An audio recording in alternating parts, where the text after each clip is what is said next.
Une situation qui fait mal. Des images qui vont vous choquer. Comment peut-on imaginer une salle de classe de 398 élèves dans une école primaire? Oui, cela est possible en Afrique, c'est le cas du Congo-Brazzaville et c'est ce que nous décortiquerons dans cette vidéo. Attachez déjà vos ceintures car les images que vous allez voir vont vous choquer. Bonjour, bonsoir. Cela dépend de l'heure à laquelle vous regardez cette vidéo et bienvenue si vous nous suivez pour une première fois. Chers amis, un pays qui ne forme pas ses enfants sera appelé à disparaître un jour. La jeunesse est la relève de demain, dit-on. La jeunesse est le relais de la vieillesse, peut-on dire, mais que doit-on faire pour que la relève soit bien assurée et pérenniser l'existence de la nation? Pour pérenniser l'existence de la nation, il nous faut une jeunesse en bonne santé et aussi une jeunesse formée. Si nous ne formons pas la jeunesse, la nation va faire naufrage. Si nous ne formons pas la jeunesse, le navire va couler. Pour mieux assurer la relève de demain, nous devons avoir des enseignants, des docteurs, des infirmiers, des infirmières, des agriculteurs, des savants, des ingénieurs, des couturiers, des sages-femmes, des prêtres, des pasteurs, des chauffeurs, des militaires, des gendarmes, des policiers, des mécaniciens, des soudeurs, des maçons et j'en passe. Pour mieux assurer la relève de demain, nous avons besoin des têtes bien faites pour les postes de responsabilité.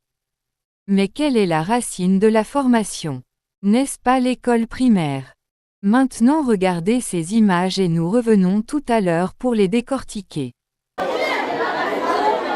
Des élèves confinés les uns les autres, assis à même le sol, c'est le souci quotidien et un casse-tête pour l'équipe dirigeante de l'école primaire de Kibina. Vraiment, les enfants assis à même le sol, vraiment ça me rend malade. Devant la situation, le corps enseignant ne peut rien. On enseigne l'essentiel, on y peut rien, tout le monde doit comprendre. Des salles de classe qui comptent même jusqu'à 398 élèves, 10 fois plus que les effectifs pédagogiques normaux. C'est la réalité de l'école primaire de Kibina. Dans cette classe, c'est 398 élèves. Juste à côté, c'est une classe de CE1, c'est 266 élèves. Normal que Grâce plaide pour son école. Bon, pour s'asseoir à terre, là aussi, c'est pas bien parce que les autres aussi qui peuvent s'asseoir à terre, ils sont à terre, ils regardent le tableau est en haut, mais eux, ils sont en bas. Donc, ce que je veux, c'est qu'on nous envoie seulement des bons pour bien écrire aussi, bien regarder au tableau. C'est pas le collège qui est logé à Bonne-Enseigne sur la question. Dans cette classe de 3e, ce sont les premiers venus qui occupent les tables bons. Les retardataires, c'est le sol. Ça va pas. Parce que dans les conditions là, on ne peut pas être bon. Un vrai problème pour le surveillant général du collège. Nous ne pouvons pas nous dégager de cette difficulté parce que c'est la réalité qui se présente. Nous sommes une école périphérique, donc les environs n'ont pas de CEG. Au point que nous recevons les enfants de Madjibou, les enfants qui viennent de par-ci par-là. C'est ça qui fait que nous ayons un pléthore. Mais puisque la réalité est celle-là, nous sommes tenus de travailler dans cette réalité.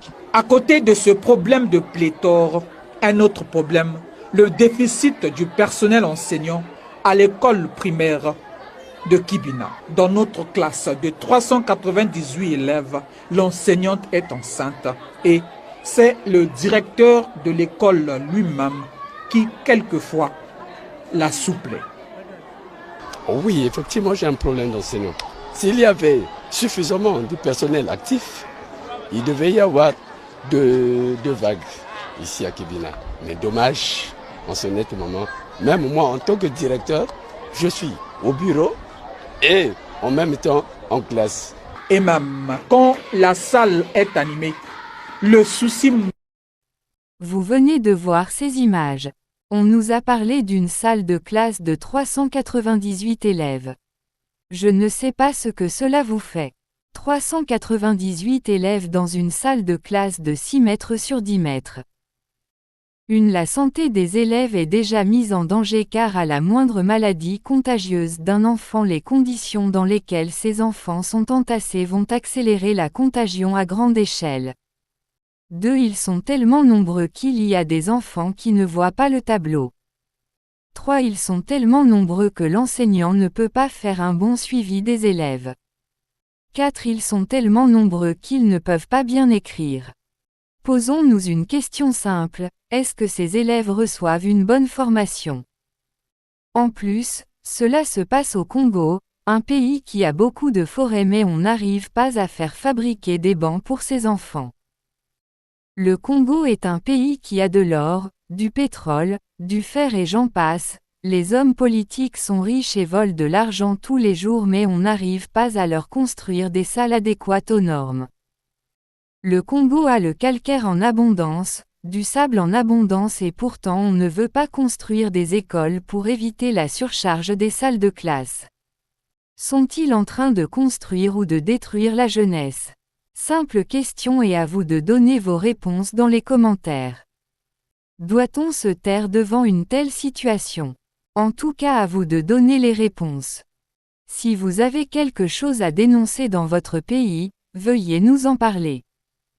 Si cette vidéo vous a plu, ne manquez pas de laisser liker, de partager et de commenter. Si vous n'êtes pas encore abonné, veuillez vous abonner pour ne pas manquer nos prochaines vidéos. Je vous dis à la prochaine pour une autre vidéo.